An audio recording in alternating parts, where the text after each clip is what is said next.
Good morning, everybody. My name is Dorcas Juliette. I'm your host for From My Pen, and you are so welcome here this morning to join in with us. We thank you for joining in with us as we celebrate a beautiful woman of God on this great morning. This is From My Pen, sponsored by 810 Studios Network in the great city of Clinton, North Carolina. So let's get at it, shall we? We have with us this morning Dr. Jacqueline Howard. Good morning, Dr. Howard. Good morning. So good to be here with you. It is good to have you. Thank you. You look so wonderful and so beautiful. Well, you're kind. Thank you. Thank you. Yes, ma'am. So one of the first questions I want to ask you is, could you tell us a little bit about you? Share with us about Jacqueline Howard. Okay. Well, first of all, as you said, I love God. Yes, ma'am. I'm a wife, a mother, and so proud to be in the grandmother club. Yes, ma'am. You know, I'm excited about that. Yes. And a retired educator. All right. And one thing about retirement, a lot of times when you retire, you say, you know, I still feel like I can do something. That's I right. still want to do something. I still got this energy, this drive. And so once I retired, I went into coaching. Okay. I became a certified Christian coach, then a Maxwell trainer, and just continued working with people because I love people. Yes. And so those are the things that I do. And I have many hobbies. I love hobbies. Talk to us about your hobbies. What are your hobbies? Let's start with the first one. Okay. Which I am stepping away from for a moment because calories count. Okay. I love to bake. Yes, I love you to do. decorate cakes. Yes, you do. Oh, yes, ma'am. You remember one time you said I brought some cinnamon rolls to the office. You said, don't bring the crack in. Oh, my God. Yes. And it was delicious crack. Okay. Yes, ma'am. I love to bake. I Okay. love photography. I love to paint. I love to crochet. I love to read things that I like to read. Okay. And just different things I enjoy doing. Okay. That was kind of going into the next question I had for you. With all the gifts that God gave you, how would you suppose that you share those with the people that you connect with? Connecting with other people with these gifts. How do you share that? How do you go about sharing your gifts? You know, these are things God gave you, but you're not selfish about them. You're not selfish to keep them to yourself. No. Okay. I think because, like I said, I enjoy people. I'm a motivator and I think I'm an encourager. I like to see people and see their gifts. And sometimes people have talents and things they're not aware they have until you speak or call their attention to it, or even encourage them to use it. And with the talents that I have, I can relate to almost anyone. Okay. You know, I don't necessarily fit in a circle, but because you have a interest in many things, I can talk to you about whatever you want to talk about. We'll have a conversation. And so I think that's part of the gift. So if you like to crochet, you like to knit, you like to paint, we've got a conversation going, which can still lead me back to what your goals are in life, and even God is in everything. And so you can tie that even into a spiritual conversation. But you first have to get them interested. Yes. And I think that's unique. And that's what you just said. Get them interested by sharing the gifts that God gave you. It may be crocheting. It may be talking, speaking, coaching. And you can share those things to bring them to Christ or bring them to their gift, sharing with them, look, I know how to speak publicly. Let me help you with that. Could you help me with that, Dr. Jacqueline? Thank you very much. Let me tell you, that's an area where I needed work in myself. Okay. Because when I get excited or passionate about something, I speed up. Oh, get off my toes. Okay. And people say, you talk so fast. And there was one thing that I remember when I was little.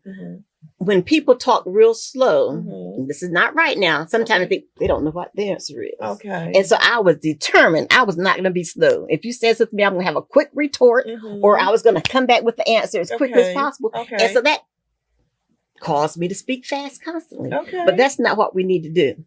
Because those that take the time to pause, to think about what they're saying, think about who they're saying it to, they're the powerful speakers. Oh, okay. And so when that happened and I knew I wanted to be a speaker and I was called into the ministry, I said, I need to work on that. So I decided to join Toastmasters. Yes, ma'am. Keep talking. Keep talking about that. Okay. when I joined Toastmasters, I first drove to Bronco Toastmasters in Fayetteville, North Carolina. Okay. And I called, first of all, I called. And the person that received the call made an impact on me. Okay. How we speak to people, that first connection, you don't have to see them face to face, but you know. Okay. I want to be the kind of person, if you call me, if you ask me something, you're going to feel like, oh, wow, she's interested in getting me the right information, or I'm so glad I spoke with her. It's not that way every time you call into an office. Okay. So back to Toastmasters. I started Bronco Toastmasters and loved it. They start you out with a simple introduction. That's your first speech. Okay. They get you to speak about yourself for 3 minutes. Okay. 3 to 4 if you want to. But at least 3 minutes talking about yourself. Do you know how many people are not comfortable talking about themselves? 3 minutes. That would be your first task. Okay.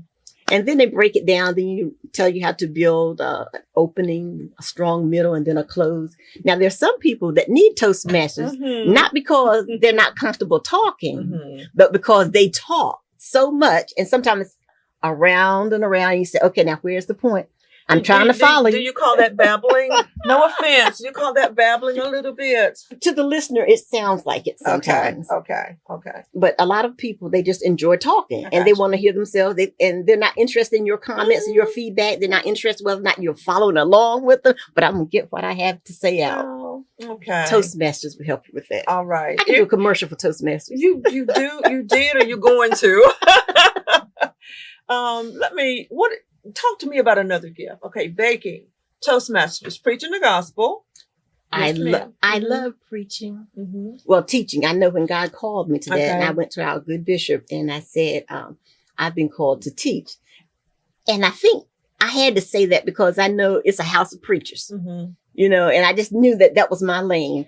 And he tickled me because he said, well, yes, okay, I got my license. I think I might have been the first one to get a license as a teacher. Okay. At Mount Pleasant. I think you were. But he said you might get a little preaching there sometimes. And so God does do that occasionally, you know, but I know that is my gift, teaching.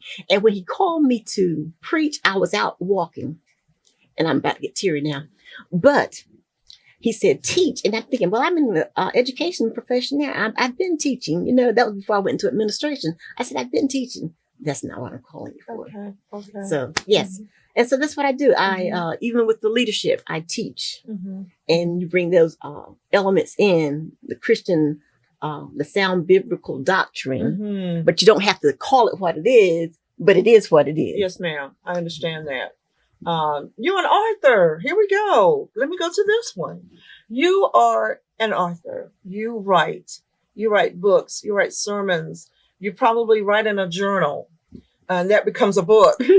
So could you talk to us about your authorship? What inspired you to even write the first book? I know, right? Where'd you get your inspiration from? What pushed you? See, sometimes what pushes us is not necessarily a desire within to do this great thing. It was a requirement for the course. Okay. In fact, your sister, Dr. Brown, was teaching the master's program in Bishop Johnson. And so one of the requirements to get out of there was to either write a book at that time or do dissertation. Gotcha. So I was interested. So let me go ahead and get this book done. And that was the first one, you know, meeting a requirement. And then after that, when I retired, one of my teachers came to me and she said, you should write a leadership book. And I said, She said, when are you going to write that book? And I did like that. Probably again, well, I hadn't thought about that. But for her to see leadership God's way, respecting all of your people, encouraging, motivating, meeting them where they are, you know, and being a servant leader, transformation, all those things. I said, yes, we need more people that are leading that way, not leading because I am the boss, not leading because I can manipulate or intimidate you. You know, they need to lead the way God would lead. Leadership, servanthood, like you said, not arrogance and bossiness, but that's what Jesus did. He was a leader of all leaders. He was a savior. The model. Yes. And he did not show forth any kind of arrogance. Every now and then, Jesus got a little angry, you know. And that's needed. Yeah. Even in the workplace, it's needed he sometimes. Need to show his disciples, Yeah, look, be firm. you need to do this, do it right. And so, but he would go right back into being Jesus to his disciples, chastise them a little bit. Yeah. But he went right back to leading them with a heart of humbleness. Yep. So thank you for sharing that. Your books. Talk to us about each book. Just a little excerpt from each book. This is the Happy Mind Matrix. I co-authored a part of that. And that was one where my topic was spiritual happiness. And it reminded me about Philippians 4:8. You know, all those whatsoever is true, whatsoever is honest, whatsoever is just, all those whatsoever. And then at the end, it said, if there's anything, if. In other words, it's saying, it doesn't matter what's going on. Look for things that can be honest. What can be truthful? What can be just? What can be praiseworthy? What can you find in your day? What can you find in your situation to look at the positive side? And that goes back to coaching. You tell people to reframe the situation. Don't dwell in the negativity, but what is it that you can, how can you say that in a positive light? You know? So yeah, Happy Mind Matrix. And then with angels, we get caught up about the little cupids. And then talk to us, Dr. Howard. Talk to us, please. You know, the image that the world portrays of angels. And it's not all about that. And then the part that I really love about angels is that they're among us. Let me tell you what I heard this morning. I watch a lot of criminal shows. God, please forgive me for that. You know, the criminal shows trying to find a solution of CSI and all that. Well, on this morning, you know, this man lost his sister, and you know the case is solved by the end of the show, of course. And he says that I know you hear that because a loved one has died, God has gained an angel. He said, look, if God needed an angel, he can have an angel. He said he don't have to murder somebody to acquire an angel. So I said, I've never heard that before. But it makes sense. It makes sense. Okay. He's able to do anything he wants when he wants without having to get anything from us. All sufficient. I believe that out of hurt and we're missing a loved one that has left us, we do quote that. And we quote it for comfort. You know, do you believe that? But now, if we are true believers. Yes, ma'am. As we should be. Yes, ma'am. And if we do lose a loved one. Right.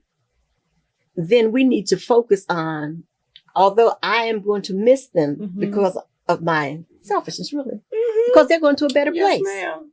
So therefore, and I do like the way they do funerals now. It's a celebration ceremony for those homegoing. I like that. You know, and I already told my people, I said, I don't want the sad long song. Don't let them sing, I'll fly away. I've already flown. I'm already gone. Yes. I want the upbeat and happy. That's right. Yeah, that's right. I agree with you. I've talked to my children about that. Let's celebrate now. Yes. And even when you walk in with the pastor speaking, just maybe wave at somebody or something. So I agree. Hold your head up, you know. And then there'll be moments when you are sad. That's right. There'll be days afterwards when you just miss them. That's right. Yes. But at that, I want you to be joyous.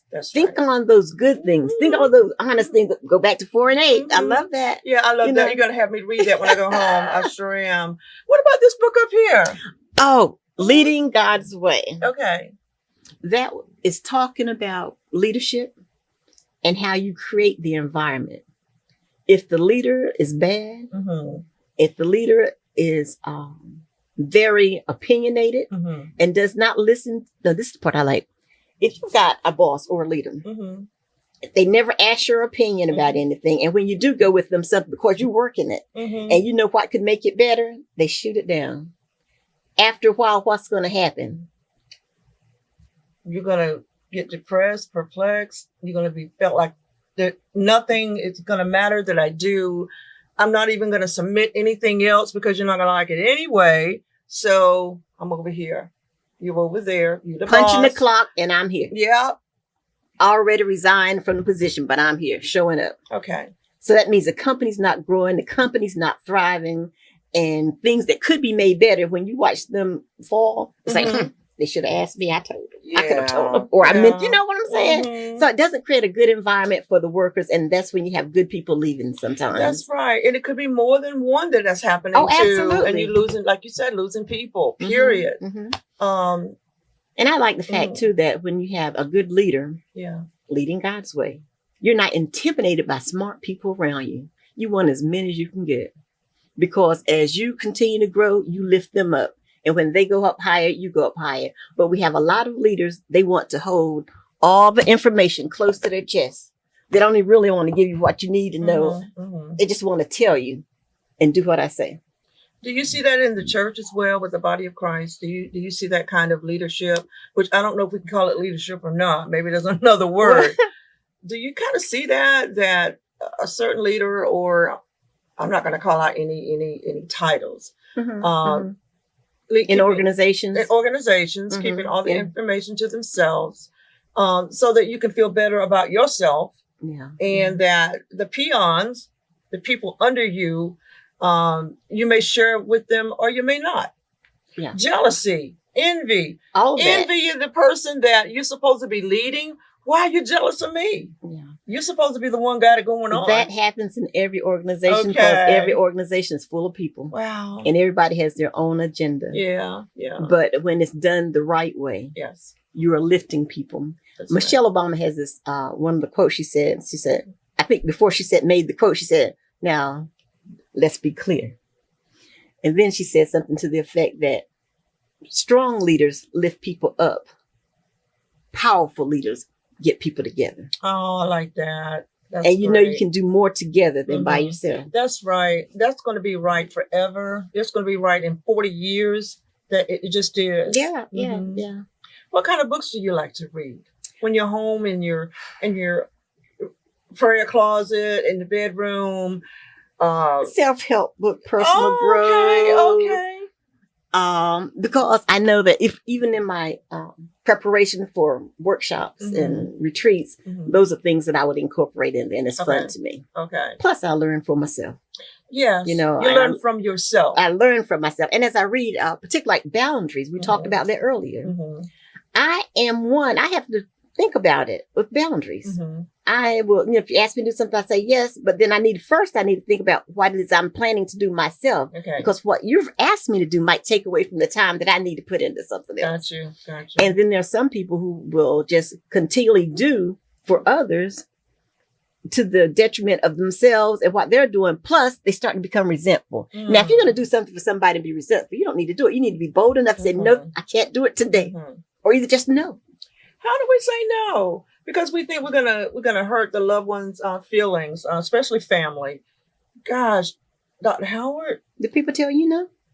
Yeah. Okay. All the time. Do you get over it? I do. Okay. I get over They'll it. get over it too. Okay. Well, okay. Thank you for that. Thank you very much. You kind of touched on this one, but I'm gonna piggyback on it. Jealousy, envy of you, your growth. And just being Jackie, do you ever, how do you deal with that? Maybe you don't have to deal with it. Maybe it doesn't even come your way. Jealousy, envy. Who does she think she is? Writing books? Really? Coaching?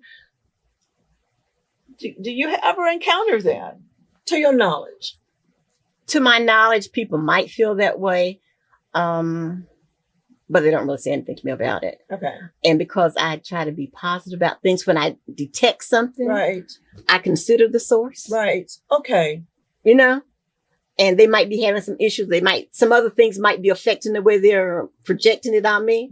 And it gives me a moment to check myself. And then if I say, okay, I might need to tighten up on that. Okay. Otherwise, I try not to let it mess up my day.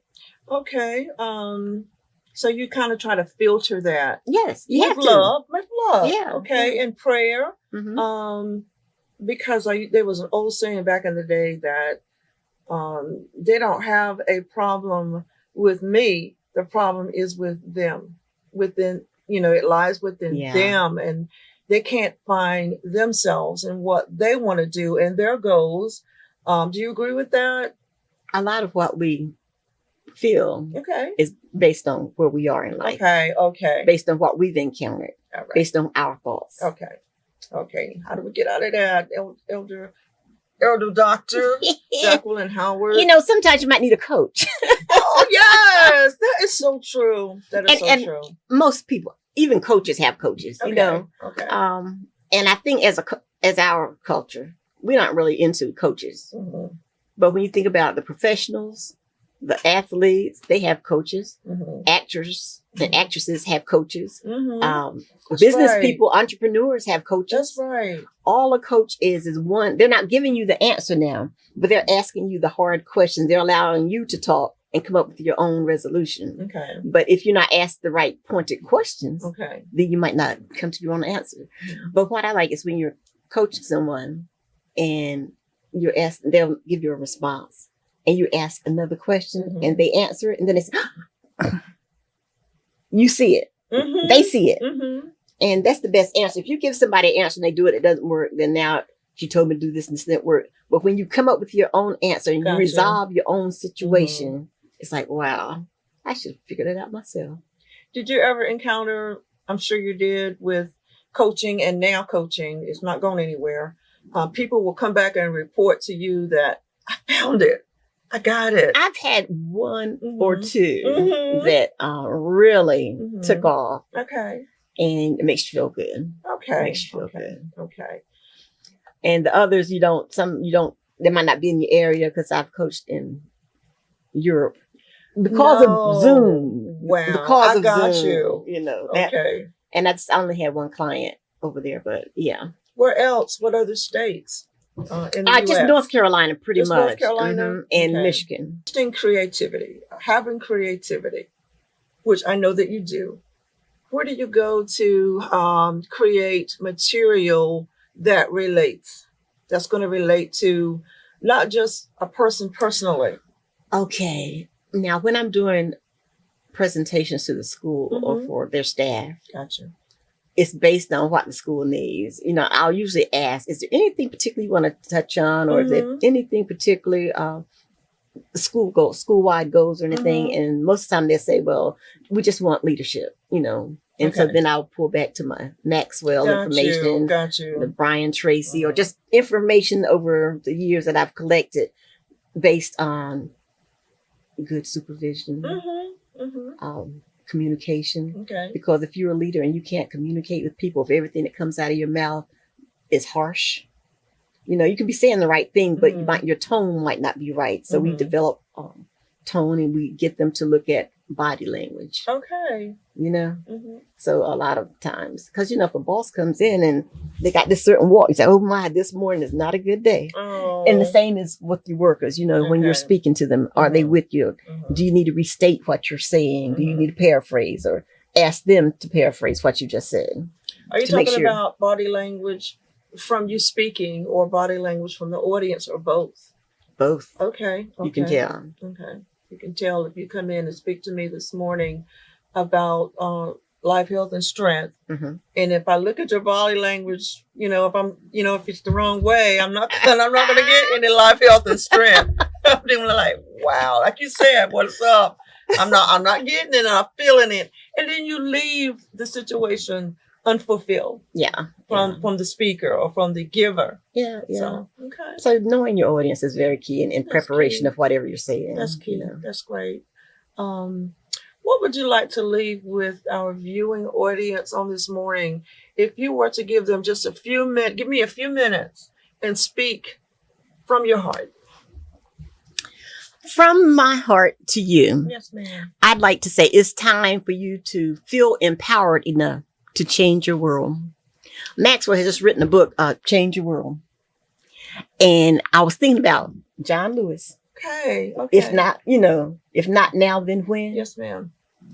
And it's time for people to think they have more power about affecting change. Okay. You are a leader in your household. You can set the environment in your household. That's right. You are a leader at work. If you're on a job, there's somebody looking up to you. You might not be the boss. It might be a coworker, but they might be looking up to you. In that aspect, you are a leader. So we need to look at what we can do to make things better. And I use that for myself. Even just walking through the house sometimes, I say, oh, let me move this, let me pick that up. Wherever you are, you want to make things better. A couple years ago, I went to Mombasa. And it was a mission trip, but it was also an opportunity to see where your money went. Okay. And I got so excited. Remember, I came to the church and I was just going to go pay my way and then try to take money with me. But people got so excited to help. We were able to raise almost $9,000. And by going, I was able to see them give the food to the children. I was able to see the children get measured for those new uniforms. I was able to see how the children had to walk through mud. In fact, we walked through mud trying to get to the school and going around stepping on stones and trying not to fall. But they did that. That was their norm. And I know some people say, well, we have people here that need that kind of help. No. Our kids are blessed. They get free meals for school. Our kids are blessed. Their dilemma is, what designer jeans do I wear? For many. Some are still struggling. They have clothes, but they don't have to worry about the holes being so big, your arm's about to come out of your shirt. They don't have to worry about going to school barefoot. You know, so my passion is to help. A servant leader is true, but to help others and understand that a little bit is a lot to some. And so for 2025, I pray for my health and strength. Yes, ma'am. That I can go back and join me in that prayer. I was just getting ready to ask you, when are you going back? 2025 is the plan, and it's a lot. It's a lot of hours in the air. Oh, how many? About 13? No. 13 to one spot. Overall, with the little short layovers, like 23 hours to get where we're going. But I would love, the goal is 10,000 or more. That's the goal, 10,000 or more for this next one. And it's Mombasa Relief Organization. And when I was there, I'm so excited about that. I had an opportunity to teach a seminar. And the students were so attentive at the seminar. So that was fun. Well, perhaps our senior producer in the future, when you get ready to go back, Tamika can allow you to speak regarding your trip, upcoming trip, and funds to be raised and how much, and solicit to our viewing audience. That would be awesome. I look forward to that. If our senior producer is in agreement, maybe we can do that, you know, when even before 2025 even comes in. That would be a blessing. Do you know what season? Spring? Right. The last time I went in the latter part of July, but this trip will be probably March. So we need to write before then. And the tuition for the girls is $600. Some people sponsored individual students, and some joined up with a partner. So whatever it takes. And if you give me $10 or $5, it adds into the pot. And for the youngsters, elementary school, it was $150. $150 for the whole school year. Oh, why? $150 for the whole school year.